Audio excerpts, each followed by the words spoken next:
P और are, नदी के दो किनारे हैं पी और आर, और क्यों जो है उसका मिड पॉइंट है, मध्य बिंदु है। क्यों जो है वो मिड पॉइंट है, पी और आर नदी के दो किनारे हैं, क्यों जो है उसका मिड पॉइंट है।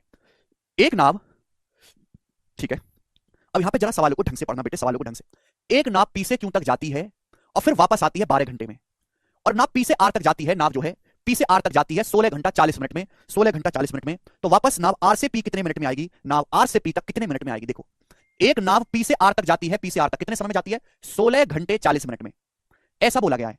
देखो बेटा ध्यान सुनिएगा, नाव को जाने में और आने में समय अलग अलग लगेगा। आप कहोगे सर क्यों अलग लगेगा, कि अगर नाव डाउनस्ट्रीम जाती है तो वापस कैसे आएगी, अपस्ट्रीम, स्पीड अलग है तो टाइम अलग लगेगा, और अगर नाव अपस्ट्रीम जाती है तो वापस आएगी डाउनस्ट्रीम। तो चूंकि जाने और आने में नाव की स्पीड अलग अलग हो जाती है करंट की वजह से, नदी के बहाव की वजह से, इसलिए समय अलग अलग लगता है। सवाल में जो पूछा है कि नाव को बताओ वापस आर से पी तक आने में कितना समय लगेगा, आपसे क्वेश्चन में ये पूछा गया है। एक बात का जवाब दो, सवाल सब लोगों ने कर लिया होगा अगर आप तो ध्यान से सोचते हैं।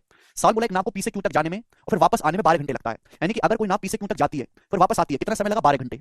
पी से क्यों तक गई फिर वापस आई 12 घंटे, तो बच्चों ये क्यों जो है मिड पॉइंट है। अगर मैं डिस्टेंस को डबल कर दूं, भाई पी से क्यों तक तो आधी दूरी है ना, अगर मैं पी से आर तक पूरी दूरी जाऊं और उतनी दूरी वापस आऊं, तो बच्चों टोटल समय कितना लगना चाहिए, डबल लगना चाहिए ना, कि नहीं डबल लगना चाहिए, 12 घंटे का डबल 24 घंटे लगना चाहिए। आप बोलोगे हाँ जी सर लगना चाहिए। भाई अगर नाव को पी से क्यों तक जाने में और वापस आने में आधी दूरी 12 घंटे लगाए, तो अगर नाव पूरी दूरी जाती है पी से क्यों तक, पूरी दूरी पी से आर तक, फिर वापस आती है आर से पी, तो समय कितना लगना चाहिए, टोटल 24 घंटे लगना चाहिए कि नहीं लगना चाहिए। आप बोलोगे हाँ जी सर लगना चाहिए। भाई आधी दूरी गई और वापस आई 12 घंटे लगा, तो अगर नाव पूरी दूरी जाए डबल और फिर वापस आए तो डबल लगना चाहिए 24 घंटे, 12 का डबल 24 घंटे लगना चाहिए कि नहीं। आप बोलोगे हाँ जी सर 24 घंटे लगना चाहिए, यानी कि नाव को पी से आर तक जाने में और वापस आने में 24 घंटे लगेगा, जबकि नाव को पी से आर तक जाने में 16 घंटे 40 मिनट लगाए, तो फिर नाव को आर से पी तक वापस आने में कितना समय लगा होगा, आर से पी तक वापस आने में 24 घंटे में से 16 घंटे 40 मिनट घटा देंगे, 24 घंटे में से कितना बचेगा, ये बचेगा 7 घंटा 20 मिनट।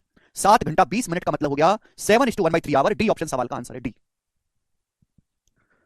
आपको कोई इक्वेशन नहीं बनानी, जस्ट कॉमन सेंस। कोई इक्वेशन अगर आपको नहीं बनानी है यहां पर, केवल कॉमन सेंस के इस्तेमाल से करना है। बताओ मजा आया कि नहीं सवाल करके, ठीक है भाई। अब देखो यहां पे मैंने कुछ भी लिखा नहीं है, अगर किसी बच्चे ने मेरी बोली हुई बातों को मिस कर दिया तो समझ ही नहीं पाएगा।